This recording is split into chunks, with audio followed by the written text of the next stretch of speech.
안녕하십니까.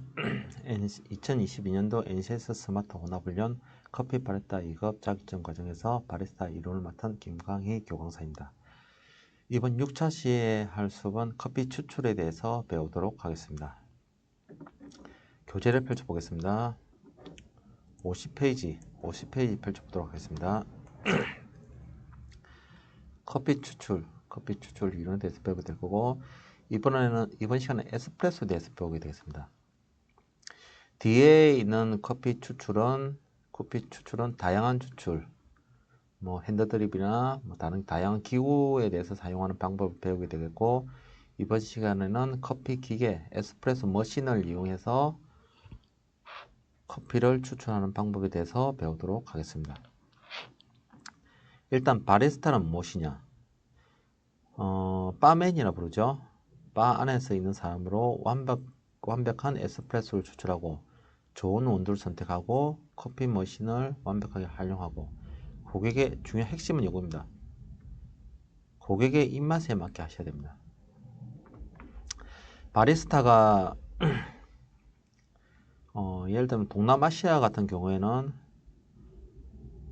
바리스타는 바텐더하고 포함되어 있습니다. 바텐더는 같이 되어 있어서 거기서는 주류도 같이 제조를 하죠. 그런데 우리나라에서 바리스타는 커피 음료를 제조합니다. 그래서 바리스타에서 자격증을 보통 우리나라에서 국가 공인을 따려면 국가 공인이 된 자격증이 조주사입니다. 조주사는 국가 공인 자격증이고, 그 다음에 일반적 바리스타 자격증은 다 민간 자격증입니다. 민간 자격증으로 아시면 되겠습니다. 자, 에스프레소의 4대 조건이 있습니다. 4대 조건이 블렌딩, 미셀라죠, 미셀라. 요거는 원두죠, 원두. 좋은 원두를 선택해야 되겠죠. 그 다음 그라인더. 그라인더는 요 밑에 종류가 이렇게 있습니다. 디팅 그라인더라고 아주 비싼 그라인더죠. 요런 그라인더도 있고, 그라인더를 좋은 그라인더를 써야 그런 분쇄 입도가 나오겠죠. 이렇게 미분이 막 섞여 놓으면 과다 추출이 일어나겠죠. 그래서 좋은 그라인더를 써야 되고, 그 다음 기계, 머신이죠. 마키나라고 부르는데 기계도 좋은 기계를 쓰면 좋겠죠. 라마르조코나 이런 기계, 그러니까 듀얼 보일러 방식이나 아니면 독립 보일러 방식을 사용해 가지고 일정한 에스프레소 물 온도를 설정 가능한 그런 걸 쓰면 더 좋겠죠. 그 다음에 제일 중요한 게 이거죠. 바리스타의 손, 마누라 부르죠. 아무리 좋은 기계 그라인더를 써도 바리스타가 실력이 안 되면 커피 맛이 없습니다. 그걸로 따지면 되겠지만, 차를 운전하는데 경차인 모닝이나 마티즈를 이거 있고 좀 비싼 차, 람보르기니가 있을 때 운전자 습관이 안 좋으면 람보르기니를 타든 BMW 벤츠를 타든 다 도로 주행 시 엉망을 하겠죠. 그래서 당연히 같은 조건이면, 같은 운전사면 차가 좋으면 운전을 잘하겠죠. 훨씬 더. 그러나 일반적으로 봤을 때 여기서 가장 중요한 걸 따지면 바리스타가 중요하다는 겁니다. 그 다음에 나머지 세 가지는 가성비라고 하죠. 어느 게 더 중요하고 덜 중요하고 그건 없습니다. 그러나 원두는 보통 우리가 2만원대, 3만원대 이렇게 있는데, 원두는 가격을 조금만 높여도 훨씬 좋은 원두를 사용할 수 있습니다. 그라인더 같은 경우에는 단위가 10만 단위. 그러니까 원두는 만 단위, 한 달에 사용량이 많으면 이것도 10만, 100만 단위가 되겠죠. 근데 일반적으로 한 봉당 기준 땄을 때 얘는 만 단위가 왔다 갔다 합니다. 1000단위가 왔다 갔다 할 수도 있고, 그라인더 같은 경우에는 10만 단위가 왔다 갔다 합니다. 돈 조금만 더 투자해도 좋은 그라인더를 살 수 있다는 거죠. 기계는 100만 단위입니다. 많게는 1000만 단위까지 올라가기도 하는데 그렇게 차이가 납니다. 그랬을 때 내가 가진 비용을 가지고 어떻게 투자하냐가 커피숍의 맛을 좌우하게 되죠. 여기에 한때 이제 저희가 초기에 유행했던 겁니다. 문재인 블렌딩에서 문재인 대통령님 블렌딩 하는 게 콜롬비아사, 브라질산, 과테말라 1, 에티오피아 2 이렇게 했죠. 이렇게 하면 대충 보면 이제 베이스가 콜롬비아죠. 콜롬비아고 그다음에 브라질이 좀 들어가 있고, 예, 요거는 이제 무난한 맛에다 좀 향미를 좀 맛을 좀 강화시킨다는 거죠. 너무 튀지도 않게. 그다음에 쓴맛을 좀 내기 위해서 과테말라를 넣고 향미를 추가하기 위해서 뭐 에티오피아를 얘기했긴 했죠. 예, 요게 이제 문재인 대통령이 즐거움 먹던 커피숍에 있던 이제 레시피가 되겠죠. 다음 장 넘어가도록 하겠습니다. 51페이지 되겠습니다. 51페이지 커피 에스프레소 추출에서 커피 추출에 대해서 하겠습니다.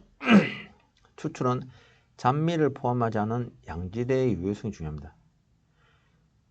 주요 성분을 뽑는 과정이고, 그러니까 우리가 원치 않는 맛, 뭐 우디나 뭐 타르마 같은 이런 것들이 나오지 않게, 예, 좋은 맛만 뽑아낼 수 있는 그런 과정을 추출해야 합니다. 침투 용해 분리에 들어가는데, 요거는 간단히 따지면 생두 입자했을 때 물을 투과시키면 물이 생두에 침투를 하겠죠. 안에서 유효한 성분들을 용해시키겠죠. 용해시켜서 밖으로 이렇게 분리돼서 나오겠죠. 그래서 침투 용해 분리가 되는 겁니다. 커피 입자 속으로 침투해서 가용성 성분을 용해해내고 커피 입자 밖으로 확산 분리해내는 과정을 말한 겁니다. 커피 맛을 음미할 수 있는 가장 적당한 온도는 65도에서 70도. 보통 일반적으로 우리가 대부분의 음료들이 마찬가지입니다. 음료들, 뭐 우유도 마찬가지고 보통 65도씨에서 플러스 마이너스 5도씨 정도 사이가 사람이 가장 맛있다고 느끼는 온도입니다. 아메리카노 같은 경우에 처음에 이제 우리가 에스프레소가 좀 온도가 50도에서 60도 사이를 뽑혔을 때 뜨거운 물 한 92도씩 타죠. 그럼 물 온도가 확 올라가겠죠. 올라갔다가 뭐 서빙하고 마시다 보면 온도가 이렇게 떨어집니다. 그때 마시는 중간에 보통 온도가 이렇게까지 떨어졌을 때 이때가 보통 사람들이 제일 맛있다고 많이 느끼는 온도입니다. 위에 설명했던 걸 이제 그 밑에 그림으로 보시면 뜨거운 물을 붓을 때 분쇄된 커피 사이에서 물이 침투하겠죠.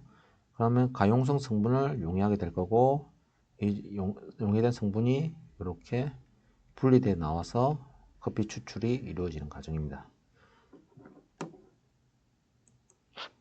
다음 장 보시면 요거는 이제 좋은 커피 조건인데 SCAA 기준입니다. 기준이고 요게 이제 시험 문제에 나오게 되겠죠.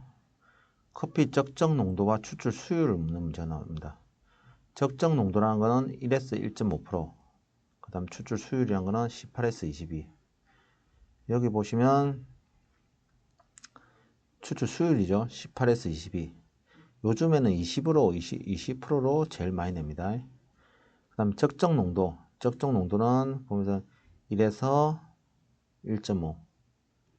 요 사이입니다. 요 사이인데 가장 적합하다고 보통 보는 게 여기입니다. 요 사이가 가장 이상적이다고 보는 겁니다. 여기 보시면 자세하게는 안 보이는데 요것도 나중에 잠깐 설명하게 될 겁니다. 요거는 DTS입니다. DTS고 나중 부분에 잠깐 설명드릴게요. 이거는 추출 시간에 따른 정확한 분쇄가 필요합니다.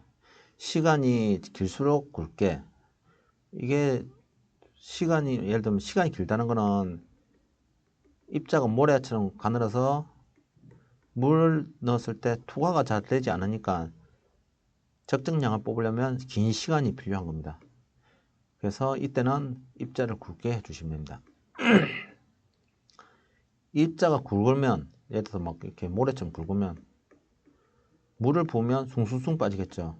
그럼 너무 짧게 되잖아요. 그러면 얘를 조금 더 가늘게 해주시면 된다는 내용입니다. 그렇게 해서 정확한 분쇄가 필요하다는 겁니다. 추출 기구의 적절한 조작. 커피 분쇄 입자와 물의 접촉 시간, 물의 온도 등을 맞춰가지고 기구마다 적절하게 조절하시면 되겠습니다. 그 다음에 시험에 나오는 게 이거는 난류. 난류라는 게 이제 뜨거운 물이 아니고 시공간의 불규칙적인 흐름을 말합니다. 흔히 물 흐름은 척류와 난류로 구분됩니다. 척류가 뭐냐면 그냥 간단히 말해서 이렇게 시내가 있으면 평상시에 흐르는 시냇물이라고 보시면 됩니다. 이게 졸졸졸 흐르죠. 그런데 난류는 뭐냐면 장마가 지거나 태풍이 와서 물이 엄청 쏟아지면 물이 막 이렇게 뒤집히죠. 이렇게 뒤집히는 이걸 난류라고 부릅니다. 그럼 이게 왜 중요하냐? 우리 커피 추출할 때 이렇게 입자가 있습니다. 청류면 물이 이렇게 가겠죠. 여기 조금 침투해서 추출성분 걸러내겠죠.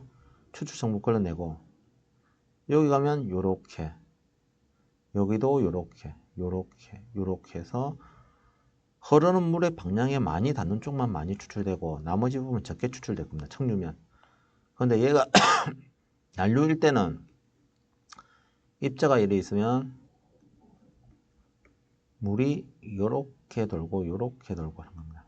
요렇게 내려왔다 요렇게 돌고 요렇게 하기도 하고 요렇게 왔다 이렇게 하기도 하고 뭐 이런 식으로 물이 흐름 자체가 규칙적이지 않습니다. 그래서 내려갈 때 이쪽 부분과 이렇게 내려가서 막 이렇게 돌게 되면 이쪽 부분이 추출되고 안으로 침투하게도 되고 여기 그러니까 전 입자 입장에서는 청류가 되면 특정하게 물이 닿는 부분만 추출되는 겁니다. 근데 난류가 되면 흐름이 불규칙적이기 때문에 전반적으로 다 이렇게 추출되는 겁니다.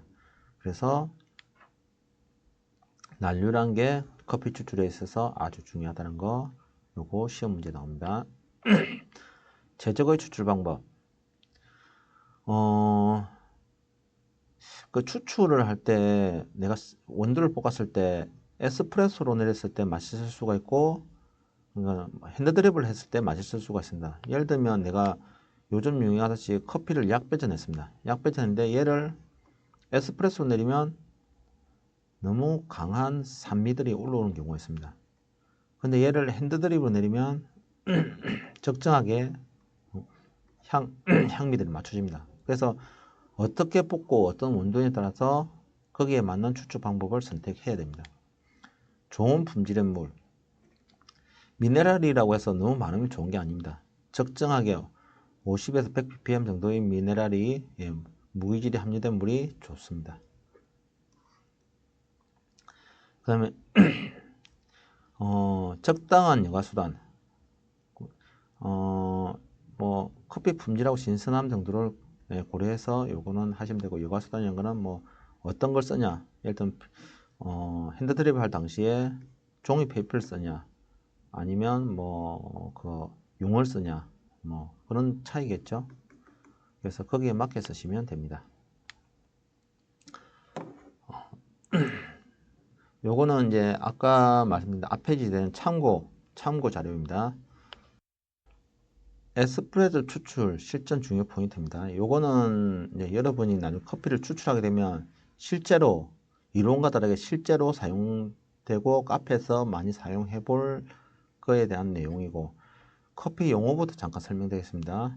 EBR은 에스프레소 브로우 레이트 해갖고 추출 원두 얼마만큼의 원두를 사용해서 얼마만큼의 커피 양을 추출할 건지에 대한 내용입니다. 우리가 지금까지 배운 이론상으로 따지면 예를 들면 7g 플러스 마이너스 1g 7g 플러스 마이너스 1g 해서 25ml에서 30ml 추출하죠. 그럼 비율 따지면 얘가 7, 7, 28이니까 대충 한 3.5? 3.5, 1대 3.5 정도가 되겠죠. 요렇게 보통 추출하죠. 에스프레소는. 그런데 요즘에는 이렇게 안 합니다. 기본은 1대2입니다. 1대2. 그래서 7g을 만약에 쓰게 되면 14ml만 추출합니다. 얘는 리스트레터보다 더 작죠. 요렇게 추출한 게 보통 요즘에 유행하고 많이 이런 식으로 추출합니다. 그 다음에 EBF 에스프레소 브로우 포뮬러라 해가지고 온두 사용량하고 커피 추출량을 에다 곱하기 100을 한 겁니다. 온두 사용량이 1이고 커피 추출량이 2라 따지면 얘가 50이 되겠죠. 50이 되겠고 그 다음에 TDS는 보시면 용액을 물질을 말하거든요. 우리 아까 그래프에 보시면 앞장 그래프에 보시면 뭐 요렇게 1에서 1.5%인데 여기 뭐 TDS라고 있었잖아요. 요걸 말한 겁니다. TDS. 용해슬 물질이 얼마만큼 들어있냐? 거기에 대한 내용입니다. 내용이고 물질은 이제 그람으로 표기합니다. 그람으로 표기하게 되겠고 보통 10%입니다. 아까 1에서 1.5는 단위가 달라서 그렇습니다. 1에서 1.5 같은 경우에는 잠깐 보시면 여기 위에 잠깐 보시면 리터 수가 있습니다. 그러니까 지금하고 추출되는 물량이 다릅니다. 물량이 다르니까 여기가 이제 수치 자체가 다르게 나오죠. 그래서 같은 내용이라 보시면 됩니다. 여기 보시면 여기 나오죠. SC라고 나오죠. SC가 가용성 고용물 농도라고 나옵니다. 흔히 스트렝스라고 표현하는데 요게서 1에서 1.5입니다. 요거랑 요거 10%랑 별 차이가 없는 같은 내용이라고 생각하시면 됩니다. 그랬을 때 보통 이제 10%를 많이 따집니다. 10%를 보통 많이 맞춘다 생각하시면 됩니다. 그러면 이제 브릭스 당도 같은 경우에는 DTS에서 0.85 정도. 그러니까 여러 개 뽑았을 때 DTS가 8.5 정도, 브릭스 8.5 브릭스 정도 나온다 생각하시면 됩니다. 그 다음에 EXT 같은 경우에는 추출 수율입니다. 추출 수율은 앞장 그래프에서 보시면 여기 요 부분이죠. 요 부분 적혀있는 요 부분이죠. 18에서 22. 18에서 20인데 여기 보시면 커피 추출량 하고 TDS가 있고 온도 사용량 있죠. 요거 보시면 커피 추출량이 우리 아까 예를 들어서 요즘 많이 사용하는 18g 따졌을 때 18g 이렇게 계산해 볼게요. 18g을 따지면 아까 추출액을 얼마 쓴다 했죠? 1대1로 쓴다 했죠? 그럼 36ml 씁니다. 18g 바스켓을 사용했을 때 이야기입니다. 그러면 얘가 온도 사용량이 1이고 추출 사용량이 36이니까 얘가 50%가 됩니다. 50%. 그랬을 때 보통 요거는 이제 10에 보통 많이 맞춥니다. 10이 나올 때까지 요거는 이제 기계로 측정하는 겁니다. 측정해서 15에 나올 때까지 보통 맞춥니다. 요거는 어떻게 10이 나올 때까지 어떻게 맞추냐? 추출 시간으로 맞춥니다. 추출 시간. 그래서 커피 추출량이 36, DTS가 10, 온도 사용량이 아까 18이죠. 그러면 이렇게 해서 얘가 20이 나옵니다. 추출 수율이 20입니다. 아까 18에서 22가 적당히 됐죠. 추출 수율을 20%에 맞춥니다. 맞춰놓고 그 다음에 커피를 내려봅니다. 그걸로 가지고 내려봐 가지고 기계를 사용해서 요거 TDS가 10이 나올 때 보통 23초 이게 이제 커피 볶음도에 따라 좀 다릅니다. 23초에서 25초 정도 뽑으면 아마 10% 정도 나올 겁니다.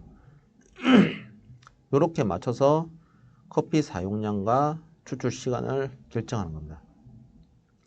이거 보시면 이제 요즘 많이 쓰는 거 EBR이 1.2, 그 다음에 EBF가 50%, TDS가 약 10% 정도, 10% 정도 많이 씁니다. 10% 정도 쓰고 EXT가 20%, 예, 추출이 20% 정도고 18에서 20인데 18 이하로 떠지면 얘가 풋내나 풋맛이 약간 납니다. 그 다음에 22 이상이 되면 추출수율이 당연히 낮아지면 농도가 연해서 이렇게 나올 거고 수율이 너무 높으면 당연히 쓰고 떫은 맛이 나겠죠. 예, 이렇게 나옵니다. 그래서 밑에 그래프 잠깐 보시면 일부가 좀 잘려서 나왔네요. 잘렸는데 여기 20%이고 10이 걸릴 때 요때를 많이 씁니다. 요때. 그래서 여기에 맞춘다는 겁니다. 여기에. 다음 장을 잠깐 넘어가 보도록 하겠습니다. 자, 그럼 커피 원두 사용량 결정이 됐죠. 원두 사용량 결정을 하려는데 아까 추출 수율을 내가 TDS를 10% 놓고 추출 수율을 20으로 맞췄어요. 20% 맞췄습니다. 그럼 이제 원두를 얼마만큼 담을지 결정해야죠. 그러면 바스켓, 여기는 바스켓의 크기가 결정되겠죠. 그렇죠? 어떤 바스켓을 쓸 건지 그게 결정하겠죠. 그렇게 하려면 바스켓에 좀 알아야 되겠죠. 포트필터 바스켓 종류는 VST와 IMS가 있습니다. 우리가 일반적으로 처음에 구매해서 오면 보통 대부분 다 IMS 바스켓이 옵니다. IMS 바스켓은 어떤 거냐면 잠깐만 뒷장에 잠깐 가보도록 하겠습니다. 크게구나. 여기 보시면 IMS 바스켓은 요렇게 돼가지고 밑에가 약간 이렇게 굽어 있습니다. 굽어 있고 이렇게 돼서 구멍이 이게 좀 띄엄띄엄 좀 크게 띄엄띄엄 돼 있고 IMS 바스켓 이 구멍은 이 커팅 형태가 어떻게 되냐면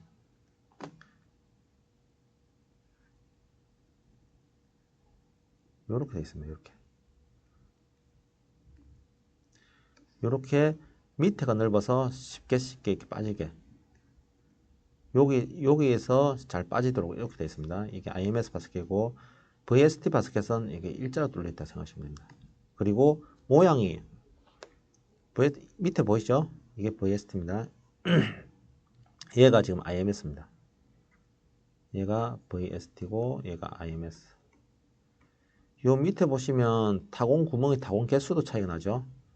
그렇죠? 얘가 더 촘촘하고 작고 촘촘하게 있고 얘가 크고 뒤에서 보면 커 보이나 위에서 보면 크지 않습니다. 왜냐면 위에서는 구멍이 이렇게 되어 있기 때문에 밑에서 보면 큰 구멍이 뚫려 있고 위에서 보면 작은 구멍이 뚫려 있습니다.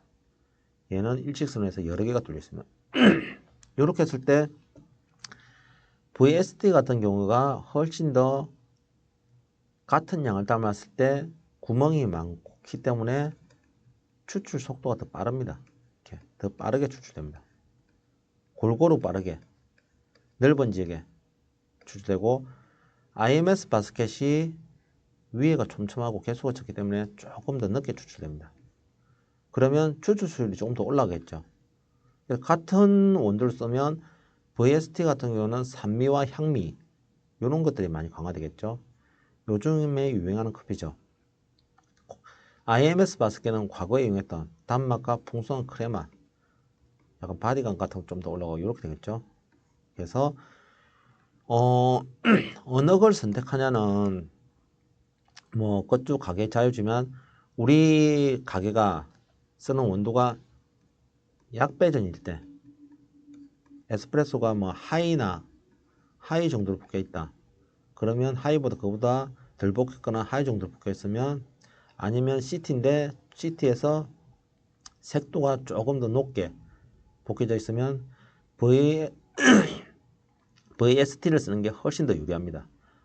왜냐하면 더 산미와 향미를 확 뽑아내는 게 좋습니다. 근데 CT 후반대와 풀 CT로 볶여져 있는 가게 같은 경우에는 VST보다는 그 커피의 특성에 맞게 단맛과 풍성한 크레마를 뽑아내는 게 훨씬 더 좋습니다.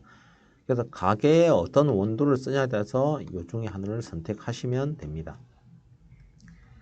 바스켓의 크기가 있습니다. 크기가 34mm에서 그다음 58mm 바스켓이 있습니다. 여기 보시면 크기가 차이가 나죠. 58mm하고 53mm. 여기 내부질입니다. 내부질. 얘 같은 경우는 내부지름이 54고 외부가 66mm일 겁니다. 이렇듯이 여기 있죠. 이렇게 차이가 있습니다. 차이가. 얘는 지금 달라코르테라는 기계입니다. 기계인데 과거에는 다 얘 같은 경우에는 54를 썼습니다. 최근 들어서 나오는 달라코르테 기계가 58로 바뀌었어. 58도 쓸 수 있게 만들어놨습니다. 요 차이가 어떤 게 나냐? 바스켓은 일부러 자기 마음대로 정할 수는 없습니다. 기계마다 가지고 있는 특징이 있기 때문에 대부분의 바스켓은 58mm로 다 옵니다. 왜냐하면 그룹 헤더 크기 때문에 그렇습니다. 그룹 헤더 크기가 58mm 맞춰져 있는지 54mm 맞춰져 있는지 확인하셔야 됩니다. 그런데 한때는 54mm가 유행을 했습니다. 그런데 지금은 다 58mm 맞습니다. 왜냐하면 똑같은 그람수를 담았을 때 얘가 58이고 얘가 54면 높이가 이렇게 일정하게 당기는 게 아니고 53mm 더 좁잖아요. 그럼 더 높게 당깁니다. 이렇게. 같은 물을 투과했을 때 얘가 추출 속도가 더 빠르겠죠. 더 얇으니까. 그렇죠? 얘가 조금 기니까 좀 더 시간이 걸리겠죠. 추출술이 높아지겠죠. IMS와 VSD와 비슷한 원리입니다. 그래서 조금 진하고 바디감 있는 커피를 원하면 요 폭이 좁은 54mm 정도가 좋습니다. 그런데 우리 커피는 약간 산미와 향미를 원하고 이 다양한 맛과 향을 원하면 58mm가 더 유리합니다. 요것도 거기에 맞춰서 사용을 하시면 됩니다. 뭐 요렇게 사용하면 좋겠지만 뭐 꼭 그렇지 않더라도 다 58mm 샀으면 54mm로 그룹 헤드만 바꿀 수 있냐? 안 됩니다. 그렇게 안 되고 그냥 그때는 포터필터, 바스켓만 교체하셔도 많은 효과를 얻을 수가 있습니다. 다음 장 넘어가 보도록 하겠습니다. 그 다음 바스켓 크기 했죠? 그거 했을 때 이번에는 뭐냐면 바스켓 크기에 따른 분류입니다. 지금 원두량은 보통 7에서 9g 썼을 때 싱글 바스켓은 옆 모양 보이죠? 요렇게 되어 있습니다. 요렇게. 그래서 보통 7에서 9g이 보통 담기게 되어 있고 커피숍에가 요즘에 커피숍에서 싱글 바스켓을 쓰는 데 거의 없습니다. 거의 없고 대부분 다 더블 아니면 트리플 쓰죠. 대부분 다 더블 바스켓 씁니다. 요거 대부분 다 이거 쓰고 가끔씩 좀 사이즈가 큰 뭐 테이크아웃용 컵이 16이 아니고 뭐 25온스짜리 쓰고 이렇게 한 데들은 트리플 바스켓을 많이 씁니다. 여기 보시면 얘는 더블 바스켓이죠. 폭 모양이 약간 요렇게 IMS네요. 요렇게 돼 있죠. 얘는 꺾여 있고 그 차이죠. 그 다음에 트리플 바스켓은 조금 더 깊이가 깊죠. 깊고 보통 보시면 20g 이상씩. 그래서 얘는 20g 기준으로 보시면 됩니다. 물론 뭐 가장 많이 넣은 게 뭐 더블 바스켓에서 18g짜리, 과거에는 16g짜리가 많이 수입되는데 요즘 18g짜리가 많이 수입되죠. 그리고 뭐 트리플 바스켓은 보통 사람들 담을 때 뭐 22g 이상 담죠. 보통 24g 담고 이렇게 쓰죠. 그래서 그렇게 사용하면 됩니다. 그룹 헤드 교체가 안 되는 이유가 여기 있죠. 그룹 헤드는 원래 기계에 붙어 나오기 때문에 단가가 만만치 않습니다. 그 안에 이제 가스켓이 있고 샤워 스크린 있고 필터 바스켓 있고 포터 필터가 이런 게 있죠. 자, 커피를 이제 담았습니다. 담았으면 이제 탬핑을 해야 될 거 아닙니까? 얘 눌러야 되겠죠. 눌렀을 때 템퍼에 대해서 좀 알아보도록 하겠습니다. 템퍼는 핸들 템퍼, 손잡이가 있는 템퍼가 있고 핸들리에서 손잡이가 없는 템퍼가 있습니다. 손잡이가 있는 템퍼들이 보통 우리가 이제 가게에서 쓰는 그 손을 잡고 누르는 템퍼고 없는 게 이제 마카롱 템퍼처럼 이제 이런 거죠. 얘는 디스트리뷰터죠. 그래서 그리고 여기 손잡이가 있는 핸들 템퍼의 밑에 바닥에 헤더 쪽 보시면 C 플랫이 있고 플랫이 있고 네, 리플이 있고 C 리플이 있고 유로 커브와 US 커브, 미국 커브를 쓰는데 요거는 한때 옛날에 많이 쓰였습니다. 보시면 유로 커브는 바닥이 이렇게 되어 있습니다. 아메리칸 커브는 약간 이렇게 돼요. C 커브도 비슷합니다. 비슷하고 요즘은 대부분 다 플랫이죠. 왜냐하면 이게 쓰는 이유가 그룹 헤드에 원래 옛날에 그룹 헤드 있으면 여기 있는 샤워막 모양이 이렇게 돼 있었습니다. 옛날에 이렇게 돼 있으니까 커피를 장착하면 이 모양과 많이 유사하게 붙어야 된대서 유로 커브나 그 아메리칸 커브를 많이 썼습니다. 아니면 C 커브를. 근데 요즘에는 대부분 다 바스켓도 위치가 이렇게 수평으로 많이 나옵니다. 그래서 플랫 커브를 많이 씁니다. 플랫을 많이 사용한다는 거. 그래서 탬핑하기 전에 채널링이 발생하지 않게 예를 들면 입자를 커피를 받았는데 입자가 막 여기는 밀도가 높고 여기는 낮고 이렇게 덩성덩성 있고 여기는 촘촘하게 있고 이렇게 하면 안 되지 않습니까? 얘를 혼합을 해줘야 됩니다. 골고루 밀도가 골고루 분포되게 골라주기 위해서 이제 디스트리뷰터라는 걸 씁니다. 얘를 요 위에서 씌우면 요런 형태 됩니다. 이런 형태에서 얘를 돌리면 안에 있는 밀도가 일정하게 골고루 해줄 수 있습니다. 그래서 요즘에 디스트리뷰터 같은 경우에는 하나 정도가 있는 게 좋습니다. 그리고 헤더 재질은 뭐 알루미늄도 있고 항동도 있고 구리도 있고 스텐도인데 보통 요즘에는 스텐을 많이 쓰죠. 왜냐하면 알루미늄은 잡아보시면 이렇게 손잡이가 있으면 손잡이 무게랑 이 무게랑 별반 차이가 없습니다. 차이가 없기 때문에 내가 탬핑을 했을 때 무게 중심을 잡기가 쉽지가 않습니다.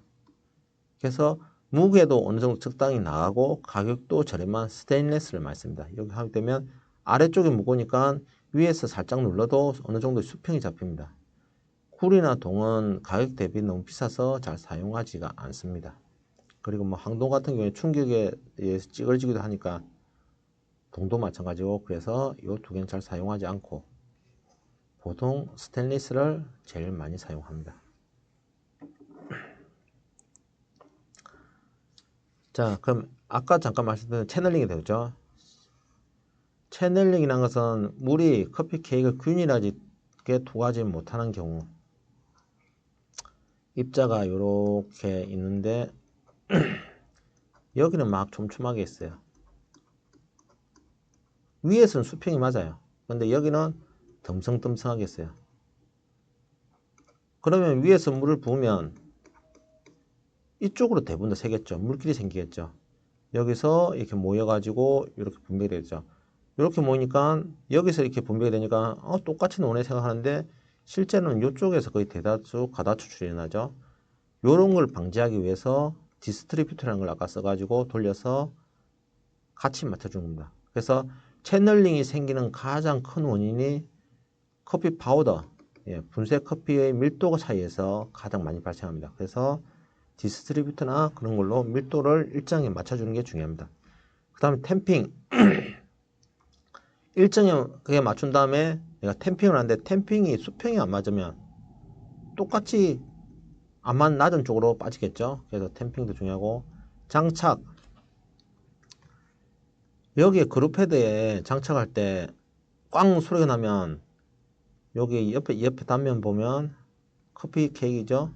포터필터에 커피 케이크를 잘 내가 입자를 잘 맞춰서 받았는데 꽝 하고 부딪히자마자 여기서 사이에 커피 케이크하고 포터필터 바스켓 사이에 유격이 생깁니다. 그 상태에서 끼우면 요렇게 새겠죠. 그리고 가운데 크랙이 가면 크랙이 간 대로 새겠고, 그래서 과격한 장착을 하면 안 됩니다. 그럼 커피 관리. 샤워망, 위에 샤워망 보시면 샤워망을 3개월에서 6개월마다 주기적으로 교체를 해줘야 됩니다. 이렇게 망이. 그런데 교체를 안 하면 이 샤워망은 이렇게 뭐 한 겹으로 된 경우도 있지만 보통 이렇게 해갖고 여기 두 겹으로 되어 있습니다. 요 사이에 커피 찌꺼기들을 막 낍니다. 그러면 위에서 보면 이렇게 큰 구멍이 있거든요. 큰 구멍들이 있고 아래쪽에 붙은 이처럼 미세한 철망으로 되어 있습니다. 근데 이쪽이 막혀버리면 한쪽으로 이렇게 막 쏠려 놓겠죠. 이렇게. 그쵸? 그러면 내가 커피를 받아도 많이 넣은 쪽에 여기서 당연히 커피 추출이 많이 나고 이쪽에 적게 넣은 쪽엔 잘 안 일어나겠죠. 그래서 기계 관리를 잘 하셔야 됩니다. 제일 중요한 거는 커피 파우더의 밀도 차이입니다. 자, 요거는 월드 바리스타 챔피언십의 테크니컬 스킬 에스프레소에 대한 겁니다. 여기 보시면 여기 영문자로 나옵니다. 나오는데 이 내용이 어떤 거냐면 플러싱, 커피를 내리기 전에 물을 한번 내려주는 거예요. 그러니까 보통 그룹 헤더가 있으면 이 구조상 요 안에 물이 머물러 있습니다. 그러면 이 쇠 온도나 뭐 이런 거에서 물이 데워져 있습니다. 이 데워져 있는 물, 뜨거운 물들을 열수를 한 번씩 빼줘야 됩니다. 빼줘서 밖 안쪽에 보일러에 있는 신선한 물을 다시 92도씨 물을 집어넣는 이 과정을 플러싱입니다. 물을 빼줘 4초에서 한 3초에서 5초 사이 정도 프리 버튼을 눌러서 물을 빼준다고 생각하시면 됩니다. 그게 플러싱이고, 바스켓 물기 제거. 바스켓을 그룹헤드에서 제거한 다음에 바스켓을 보면 여기 수증기가 나오니까 물기가 있습니다. 물기가 있는 상태에서 커피를 받아버리면 여기서 뜸이 들어지겠죠. 그런 걸 제거하기 위해서 바스켓에 있는 물기를 반드시 제거를 해줘야 됩니다. 그 다음에 도징. 도징 할 때 항상 일정하게 담기도록 도징하고 수평을 잘 맞추고 밀도를 그냥 균일하게 해야 된다는 거죠. 탬핑을 할 때도 수평을 맞춰서 균일하게 높이를 균일하게 유지해 주시고, 그 다음에 이 주변 날개나 이런 데 있는 찌꺼기를 다 제거를 해 주셔야 됩니다. 해주고 버튼을 누르자마자 추출하셔야 돼요. 그러니까 잠그지마자. 예를 들면 그룹 패드에 이렇게 장착을 했어요. 하자마자 누르고 컵을 대셔야 요게 여기 그룹 패드나 이 열수에 의해서 뜸이 들어지거나 그룹 패드에서 커피가 타는 일이 발생하지 않습니다. 요게 무슨 말이냐면 우리가 이제 사우나를 가게 되면 보통 150도씨 이런 사우나를 가죠. 이게 수증기니까 우리가 가도 뜨겁지가 않습니다. 왜냐하면 요게 비열 차이에 의해서 발생하죠. 그러니까 수증기는 입자 간의 거리가 깁니다. 길어놓으니까 비열이 낮으니까 온도가 높더라도 피부에 직접적인 영향을 미칠 수 있는 그 입자가 적습니다. 근데 물이 100도씨만 돼도 비열이 훨씬 높죠. 그래서 요 입자 촘촘합니다. 물 100도씨에 뭘 담그게 되면 삼기죠. 그리고 금속인 쇠가 100도씨가 되면 더 촘촘하죠. 손이 그러니까 뭐 어떤 물질이 녹거나 훨씬 더 물질에 더 자극적으로 전달되겠죠. 그래서 커피 가루가 물에 의해 던져되는 것도 있지만 쇠에 붙어 있으면 이 쇠열에 의해서 커피가 타는 현상도 발생합니다. 그래서 이런 현상이 생기지 않도록 버튼을 끼우자마자 버튼을 누르고 커피를 추출 받으시면 됩니다. 이게 그 내용입니다. 우리 실기시험 칠 때도 물을 한번 내려주고 바스켓에 물기를 제거하고 그 다음에 커피를 받은 다음에 이제 도징을 해서 밀도를 잘 맞추고 수평도 맞추고 그 다음에 탬핑을 해서 탬핑 수평이 맞는지 확인하시고 바스켓의 여기에 귀 부분하고 이 목 부분에 있는 찌꺼기들을 제거를 해주고 그 다음에 끼운 다음에 버튼을 누르고 컵을 집어넣습니다. 즉시 추출. 이게 왜냐면 버튼을 누르자마자 에스프레소가 나오는 게 아니고 에스프레소가 3초에서 5초 정도 지난 다음에 나옵니다. 그러니까 컵을 댈 수 있는 시간이 충분히 있습니다. 그렇게 하시면 되겠습니다. 53페이지 보겠습니다. 산패와 부패의 차이에 대해서 묻는 문제가 나옵니다. 산패란 것은 정발 반응 산화, 즉 산소하고 결합해가지고 그 시간이 흐름에 따라 향기가 소실되고 맛이 변질되는 겁니다. 산패는. 부패는 썩는 거죠. 그래서 산패는 산소와 결합해가지고 향기가 소실되고 맛이 변하는 걸 산패라고 합니다. 산패 요인에는 포장 내 산소가 소량의 산소만 해도 완전 산화가 일어난다. 그러니까 우리가 뭐 커피를 한 봉 뜯은 다음에 뭐 밀봉을 시켜 놓으면 산패가 일어나지 않겠지 한데 일어납니다. 일어나고 약간 공기 유입이 자유롭지 않기 때문에 조금 천천히 일어날 뿐이지 산패는 일어납니다. 상대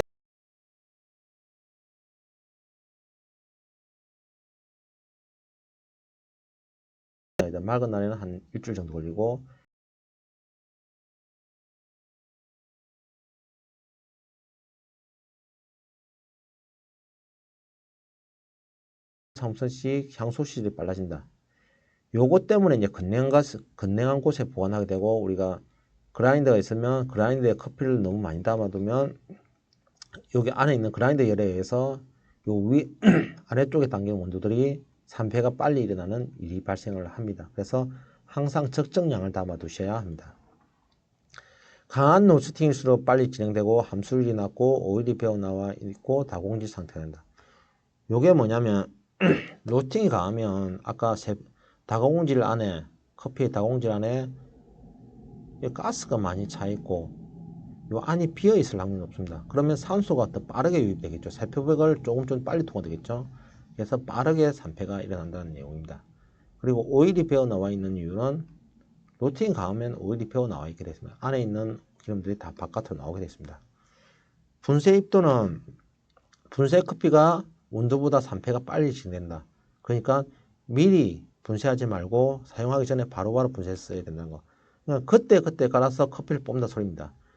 분쇄 커피가 당연히 산패가 빨리 일어날 수밖에 없는 이유가 예를 들면 원두를 이렇게 세 조각으로 쪼갰습니다. 옆에 산소가 많은데 원래 원두는 여기 표면에 길이가 있습니다. 표면 길이가 그렇게 길지 않습니다. 근데 얘를 쪼개면 3등분이 되겠죠. 훨씬 더 이 표면 산소하고 맞닿는 부위가 넓어집니다. 그러니 당연히 산패가 빨리 일어나겠죠. 예. 그래서 분쇄된 커피일수록 산패가 빨리 일어난다는 내용입니다. 다음 페이지 54페이지 보겠습니다. 우리가 커피 포장 방법에 대해서 배우겠습니다. 커피 포장 방법은 총 5가지가 있는데 공기 포장. 이런 개인 카페에서 많이 하죠. 그냥 커피를 볶고 난 다음에 그 다음에 일반적으로 이렇게 포장을 하죠. 이런 식으로 포장하는 방법이고 커피숍에서는 뭐 1, 2주 이내에 갓볶은 커피라고 그냥 먹으라 하는데 보통은 볶았을 때 핸드드립 할 경우에는 보통 3일에서 5일, 4일 정도가 보통 맛있습니다. 맛있고 물론 로스팅 정도에 따라 다르긴 합니다. 근데 일주일에서 한 10일 정도 지나게 되면 향이나 맛이 많이 소실됩니다.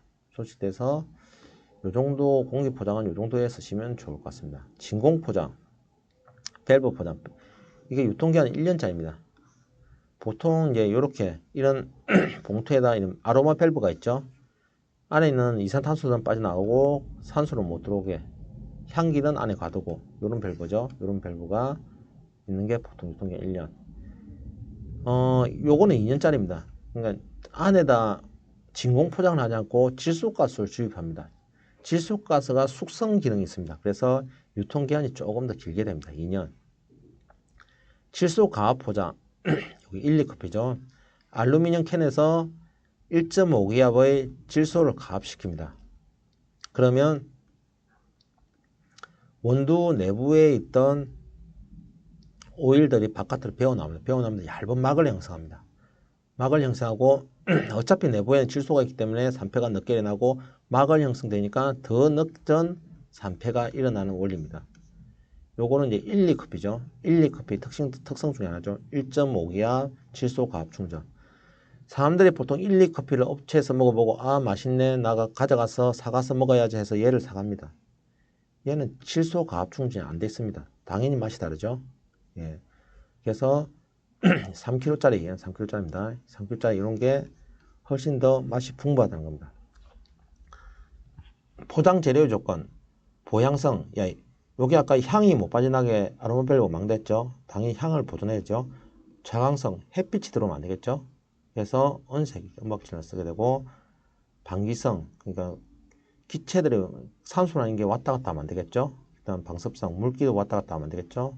그런 기능이 있는 게 이게 아로마 밸브입니다. 이상으로 6차시 수업 커피 추출을 마치겠습니다. 수고했습니다.